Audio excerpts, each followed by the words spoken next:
Hi guys. તો ત્યારે નાસ્તો થઈ ગયો છે મારે, અને છે ને હું તમને એક વસ્તુ દેખાડવા માગું છું, તો તમે જોઈજો.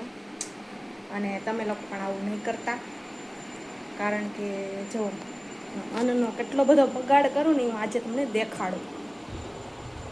જો ખીચડી છે, આ ભાખરી છે, કેટલી બધી ભાખરી વધી છે અને ખીચડી પણ વધી છે.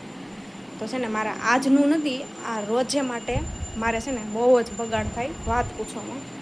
રોજે ખીચડી તો મારે રોજે એટલી વધે અને ગાયને દેવી પડે, ખવડાવવી પડે.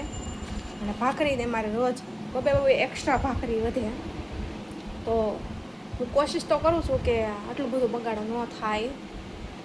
તો બગાડ એટલું બધું થાય છે, વસ્તુ સારી નથી, અન્નનો બગાડ થાય છે. ટૂંકમાં એક જાતનું અન્નનું અપમાન જ કહેવાય. તો તમને લોકોને પણ કહી દઉં કે આટલો બધો બગાડ કરતા હોય તો બગાડ ન કરતા. ધીરે ધીરે શીખજો કે બગાડ ન થાય. કેમ કે મારે તો આજ બહુ બગાડ છે ને, એટલે મને અફસોસ થયો, એટલે મેં કીધું લાવ એક વિડીયો બનાવીને હું ફેસબુકમાં અપલોડ કરી દઉં. બગાડ ન કરાય બધું.